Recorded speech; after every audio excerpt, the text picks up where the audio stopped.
When we heard Call of Duty Black Ops was preparing to unveil its multiplayer, we didn't waste any time. Our destination, Treyarch. Our mission, the most detailed hands-on coverage inside Xbox can provide. So sit back, relax, and keep a sharp lookout.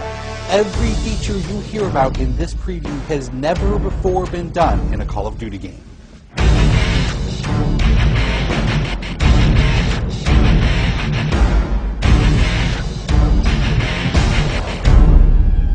We begin where the multiplayer trailer for Black Ops left off, with theater mode.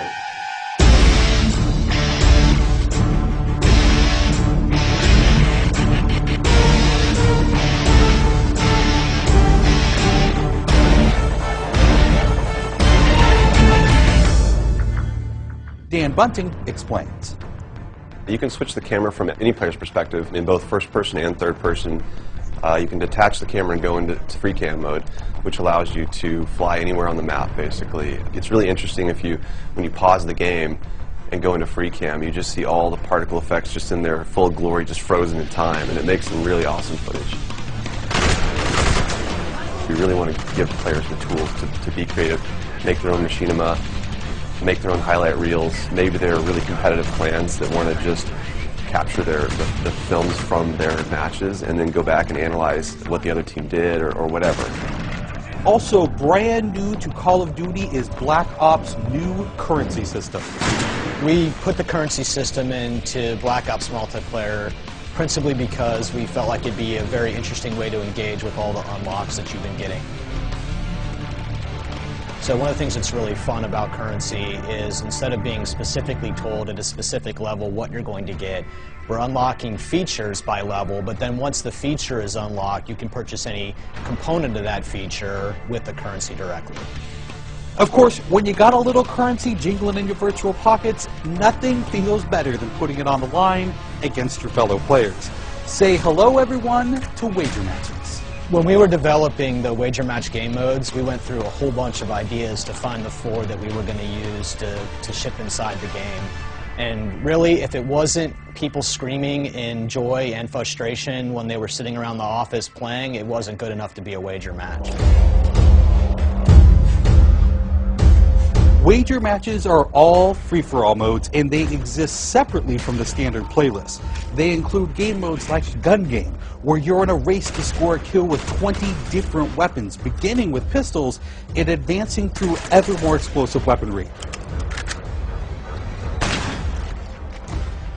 It's extremely rewarding for us as a design team to put something up there that people are reacting to really well, and it's slightly different than what they get, and everyone loves the core game. And you have to be very careful when you're finessing the core mechanics of the game. But wager matches let us kind of get our creativity flowing and do some things that you're not normally used to, and then spin them up in unique ways and combine things in ways that you haven't seen before, that you never really thought of, and that wouldn't be appropriate for the core game, but are completely appropriate for wager matches.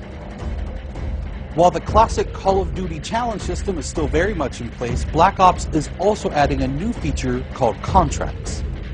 Right, so if you're using the contract system, you actually have to put up a little of your own currency in order for a bigger payday. And depending on the contract, some contracts pay XP, some pay more currency, some pay both.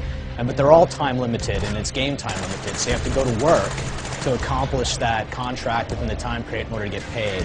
It's different from the challenges, in so much that the challenges some players like to use very aggressively, and they map out their path through the challenge system in order to maximize their XP gains, in order to level faster.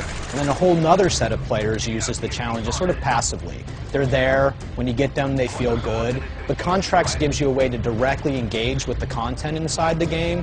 It says, hey, I'm an SMG guy, I want SMG-based contracts, I'm going to chase my contracts, and I'm going to get paid. And that's fun. Another focus for Black Ops is player customization, including things like unlockable face paint, unique perk-specific character models, and a whole lot of weapon customization. We've been we stole the line from Full Metal Jacket, this is my weapon, this is my gun, and we're chanting that around the office as sort of our mantra for this feature. Originally it started with one of our designers he just made kind of an offhand comment one day where he said, you know, I really have a certain attachment to the weapon that's my favorite. I want to make that weapon mine, and that was all it took. So from there it was just, what are the things that are cool? It's like, put your clan tag on your gun, of course. And we've got, the emblem editor by itself is an element of creativity for players. And then the reticles, of course, so why not give people the option to select what kind of red dot they have. Maybe they don't like a dot, maybe they like a circle, maybe they like a triangle, maybe they like a standard crosshair, maybe they just want a line. And then there is combat training, which allows you to get comfortable with the trappings of multiplayer by competing in matches against AI-controlled opponents. You know, it's our hope that combat training can convert people who are largely single-player gamers who might have, dabbled around in multiplayer but never made that leap to playing online, and give them kind of this experience where they can get familiar with the mechanics and features and systems that multiplayer has, but they can do so at their own pace, they can do so without someone screaming in their ear what a noob they are, and practice up and then join the competitive fold. Experienced players could use combat training to practice up on a particular weapon, a particular tactic, or a particular map. So we think it appeals to both audiences, but most directly it was designed to help new players get into the mix.